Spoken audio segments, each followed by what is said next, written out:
Hyderabad real estate రంగంలో ప్రవాస భారతీయుల పెట్టుబడులు అంతకంతకు పెరుగుతున్నాయి. 2026 చివరి నాటికి మొత్తం మార్కెట్ వాటాలు ఎన్ఆర్ఐల పెట్టుబడులు 18 నుంచి 20% చేరుకుంటాయని అంతర్జాతీయ ఆర్థిక రంగ నిపుణులు అంచనా వేస్తున్నారు. మిడిల్ ఈస్ట్ టెన్షన్స్ తో నెలకొన్న ఆర్థిక అనిశ్చితితో ఎన్ఆర్ఐలు సేఫ్ ఇన్వెస్ట్మెంట్ గా రియల్ ఎస్టేట్ ని ఎంచుకుంటున్నారు. దీంతో విదేశాల్లో స్థిరపడిన భారతీయులు హైదరాబాద్ లో పెట్టుబడులు పెట్టేందుకు ముందుకొస్తున్నారు.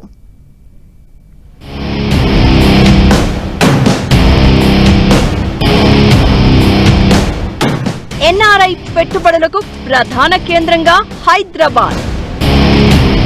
విశ్వనగరంలో విల్లాల కొనుగోలుకు ఎన్ఆర్ఐల ఆసక్తి. రియాలిటీ రంగంలో రోజురోజుకు పెరుగుతున్న ఎన్ఆర్ఐల పెట్టుబడులు. 2026లో మొత్తం మార్కెట్లో 18 నుంచి 20% పెరగనున్న వాటా. హైదరాబాద్ మహానగరం ఎన్ఆర్ఐల పెట్టుబడులకు ప్రధాన కేంద్రంగా మారుతోంది.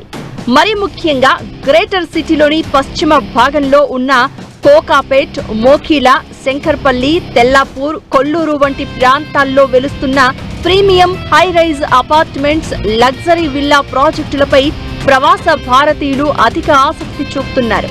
హైదరాబాద్ వెస్ట్ జోన్ లో అంతర్జాతీయ స్థాయి వసతులు, విశాలమైన green space, gated community culture ఉన్న ప్రాజెక్టులకు డిమాండ్ పెరిగింది. ఒక్కో విల్లా ధర 5 కోట్ల నుంచి 25 కోట్ల రూపాయల వరకు ఉన్నప్పటికీ భవిష్యత్తులో పెరిగే ధరలు, తద్వారా వచ్చే భారీ లాభాలను దృష్టిలో ఉంచుకుని ఎన్ఆర్ఐలు వీటిని కొనుగోలు చేస్తున్నారని ఇండస్ట్రీ ఎక్స్పర్ట్స్ అభిప్రాయపడుతున్నారు.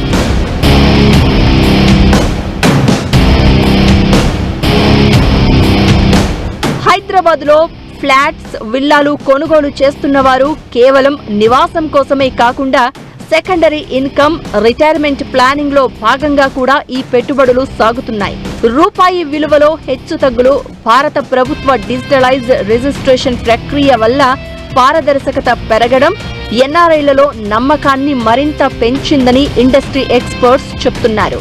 ఎన్ఆర్ఐలు కూడా హైదరాబాద్లోనే పెట్టుబడులు పెట్టాలనే ఆలోచనకు వచ్చారు. ఎందుకంటే ఇక్కడ ఈ మన హైదరాబాద్ వచ్చేసరికి ఇంటర్నేషనల్ లెవెల్లో అన్ని విధాలుగా కూడా ట్రాన్స్పోర్ట్ విషయంలో కానీ, మరి ఎయిర్పోర్టు అన్ని దేశాలతో అనుసంధానం అయి ఉంది. ఇవాళ చాలా ఈజీ ట్రావెలింగ్ అయిపోయింది హైదరాబాద్ నుంచి. కాబట్టి అన్ని ఇంటర్నేషనల్లో ఉన్న జనరల్గా అన్ని దేశాల్లో కూడా మన వాళ్ళు ఎవరైతే అక్కడ ఇతర దేశాల్లో ఉన్నారో వాళ్ళ ఎన్ఆర్ఐలు అంతా కూడా ఖచ్చితంగా మనం హైదరాబాద్లో ఒక ప్రాపర్టీ పెట్టుకోవాలి అనే ఒక నిర్ణయానికి వచ్చేటం జరిగింది. అదే కాకుండా ఇప్పుడు యుద్ధ వాతావరణాలు చూడటంతో ఏ దేశం ఎలా ఉంటుందో కూడా, ఆర్థిక పరిస్థితి ఎలా ఉంటుందో కూడా తెలియని పరిస్థితి. కాబట్టి మన జనరల్గా మన ఇండియన్స్కి కొంచెం భయం ఉంటుంది, ఏంటి మనం పెద్దవాళ్ళు అయితే మన పరిస్థితి ఏంటి అనేది. ఆ భయంతో ఎందుకైనా మంచిది మనం ఇండియాలో ఒక ప్రాపర్టీస్ పెట్టుకుని కొంత రెంటల్ వాల్యూ కూడా మనం పెట్టుకున్నట్టయితే సేఫ్ జోన్లో ఉంటామన్న ఉద్దేశంతో, అది మన తరతరాల నుంచి వచ్చిన విషయం కాబట్టి సేవింగ్స్ అనేది ఆ దృక్పథంతో ఎక్కువగా ఎన్ఆర్ఐలంతా మన వాళ్ళంతా ఎన్ఆర్ఐలంతా కూడా ఇక్కడే ఇన్వెస్ట్ చేయడం జరుగుతూ ఉంది.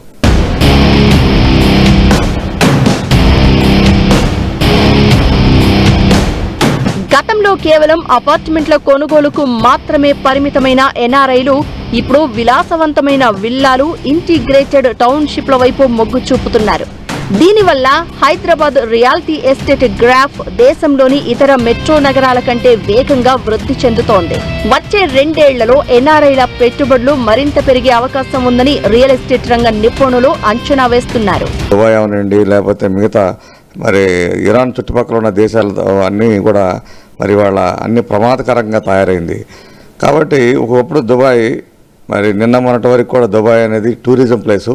ఆ టూరిజంతోనే అక్కడ మరి రియల్ ఎస్టేట్ కానీ అనేక రంగాలు డెవలప్ అవడం జరుగుతుంది. ఇంటర్నేషనల్ ఆఫీసులన్నీ కూడా చాలా మ్యాక్సిమం దుబాయ్లో పెట్టడం జరిగింది.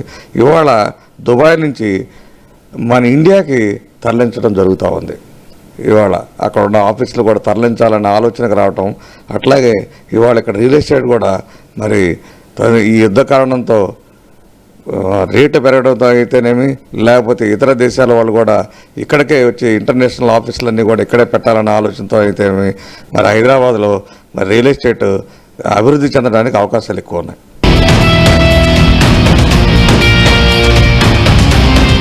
గ్లోబల్ ఐటీ హబ్ గా హైదరాబాద్ అభివృద్ధి చెందుతూ ఉండడం, airport connectivity, regional ring road వంటి మౌలిక సదుపాయాల అభివృద్ధి ఎన్ఆర్ఐలను మరింతగా ఆకర్షిస్తోంది.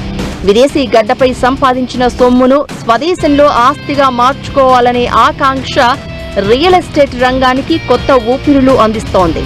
ఈ ధోరణి ఇలాగే కొనసాగితే 2026 చివరి నాటికి భారత రియల్ ఎస్టేట్ రంగం, అందులోనూ హైదరాబాద్ నిర్మాణ రంగం గ్రాఫ్ మరింత పెరగనుందని ఎక్స్పర్ట్స్ అంచనా వేస్తున్నారు.